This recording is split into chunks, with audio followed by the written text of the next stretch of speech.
biscuit shoulders, the epidemic for rugby players everywhere. ACJ sprains, shoulder dislocations, and even the dreaded pec tear. All while bench press strength is higher than ever.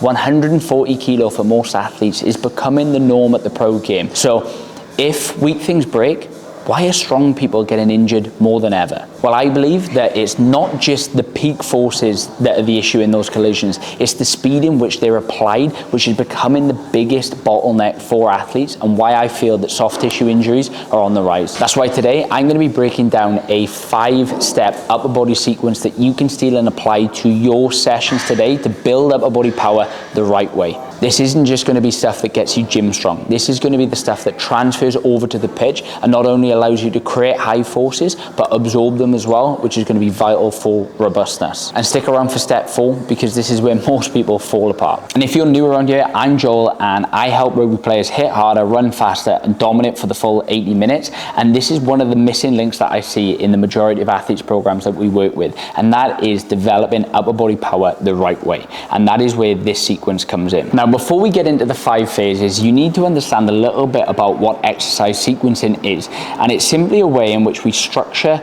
your training that makes the most sense so we can develop the right qualities at the right time in a logical way to peak performance.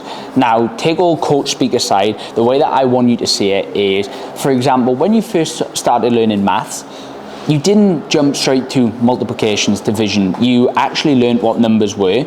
You then probably learned to add, then subtract, and there's a progression pathway that makes the most sense for you to understand. And this is what I want you to think of this 5 phases to do. It's a way of teaching your body to actually learn the right skills at the right time. There's no point trying to develop a lot of reactive force if you don't produce a lot of force to begin with. And that's why this 5-phase sequence is so useful, because it develops the right qualities at the right times, progresses these, so you can then dominate in collisions. Right, let's break down the 5 phases that take you from gym strong to rugby ready. Phase 1, concentric development. This is where we're going to build fast intent, essentially remove the brakes, and this is going to be your pure output work. Phase 2, eccentric absorption. This is going to improve your braking and your load tolerance. You can't throw fast if you can't land fast. Phase 3, this is going to be draw and release, where now that we've built the concentric and the eccentric, we're going to put that together to develop elastic power through the stretch shortening cycle. Phase 4 is going to be catch and release. This is going to train reactions to unpredictable loads. This is where most players get wrong. Then finally, we're going to finish with phase 5, which is a repeated catch and release.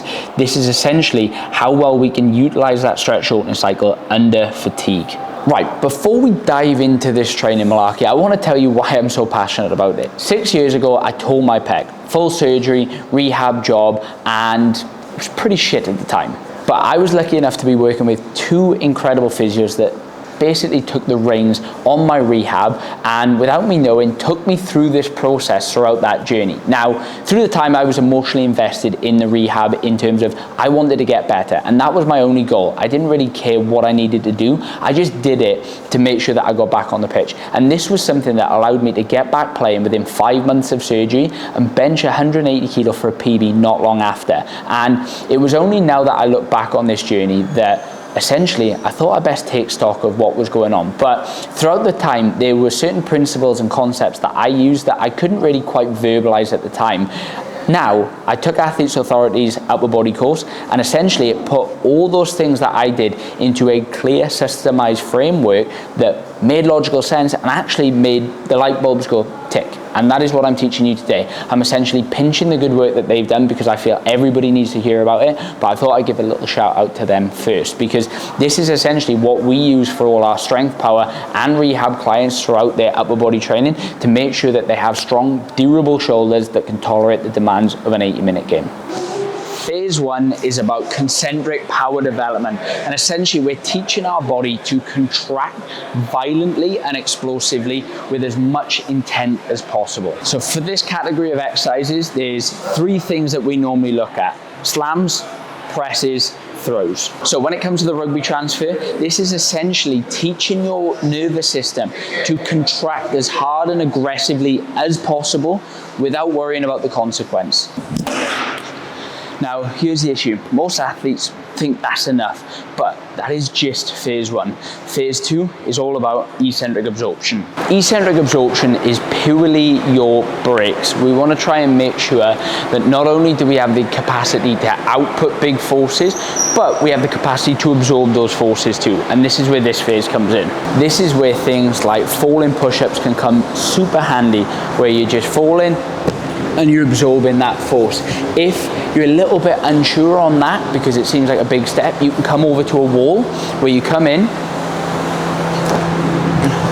and you repeat the process there. So you will see that both those exercises that I did were in a very stable position with my hands close to the body, your typical push-up position. But when it comes to building robust shoulders for rugby, you need to strengthen the dangerous bases, and they're commonly called the I, Y, and T position. So you could do things like a single arm landing where you get one shoulder in that I position. You will alternate sides, you just get used to absorbing that force. You can go Y position. We want to try and make sure that we're strengthening that shoulder in those spaces that are going to make us prone to dislocation, and teaching our body to absorb big forces there, because that's normally where shit hits the fan. Phase 3 is going to be the draw and release phase, and it's essentially going to be a phase 1 and phase 2 had a baby. You're going to add in a controlled eccentric to make a more violent concentric. We call this using the stretch-shortening cycle. Think about in rugby, when you wind up for a massive fend, you're not doing it from this position, you're doing it in a way that you can generate some momentum coming into it. And this is where this phase comes in handy. Things like shot put throws, explosive push-ups, and aggressive med ball slams. Remember, the key here is controlled loading. We want to load the right tissues at the right time so we can apply the right amount of force. So make sure that whatever load that you select and whatever exercise that you do, you can control the right tissues. So now phase 3 has taught us how to utilize a controlled eccentric. Phase 4, being that catch and release phase, is going to teach us to make that eccentric a lot more reactive in nature. We want a fast eccentric to a violent concentric rather than that controlled manner. And things here like drop catch bench press, overhead throws where someone's actually throwing the ball and then you slam, essentially where you need to react to an external stimulus and then put out those massive forces, those are going to be the exercises that fit this category. And the rugby transfer on this one is massive, and why I think it's one of the most important things, because very rarely do we have a controlled environment in sport. The field is chaos. We are reacting to a variety of different stimulus, and we need to be ready to output those forces at any one given time, or you could get fucking smoked by the Fijian that's been eyeing you up all game. So now we've made our way through phases 1 to 4. We've built the concentric, we've built the eccentric, we've started to control that stretch shortening cycle, and we've made it violent. The reality is, rugby isn't about doing that once, it's about doing that multiple times under fatigue, which is why phase 5 is that repeated catch and release phase. Essentially, you're going to be taking the exercise that you did in phase 4 and you're going to be doing them for a time domain or a set number of reps without a break in between. You want to make sure that these are as aggressive and reactive as possible, and the carryover to rugby is, that is the reality of the sport. Not only do you just get to make one tackle, you may need to make consecutive tackles in a sequence.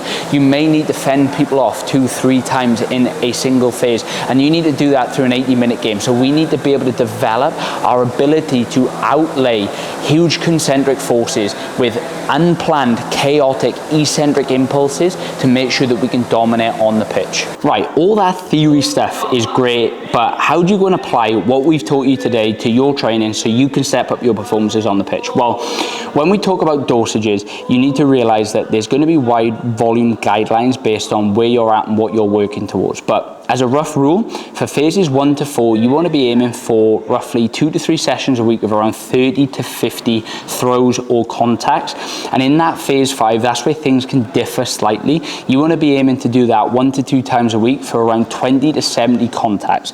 You will see that there's a massive volume range there, and that is because the intensity of the contacts dictate this. If you're doing massive eccentric spikes for repeated effort, you don't want to do too many of them, especially if you're heading into games, into season, where your shoulder's going to be taking a battering there.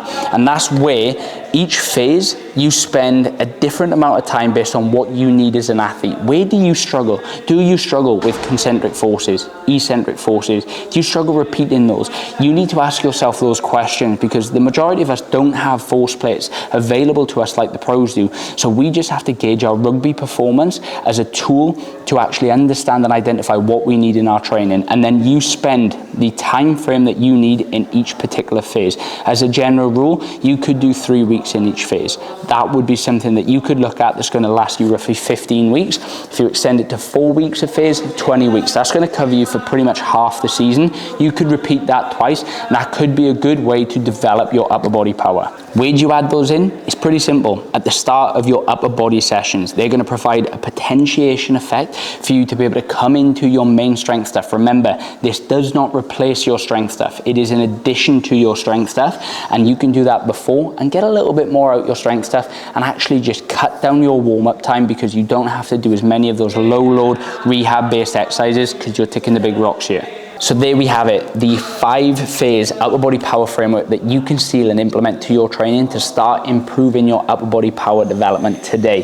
This has been stolen and modified from Athletes Authority, and I am the middleman, so you can steal it too. There will be a PDF in the description that you can download that's going to give you a exercise continuum with some of the things that you can look at, the volume guidelines, and essentially it's going to be a cheat sheet to the stuff that we've used today. And if you're unsure of what your upper body session should look like, you can then head to this video, implement the upper body power stuff beforehand, and you there have an upper body strength and power session that's going to help you dominate on the pitch. Catch you in the next one.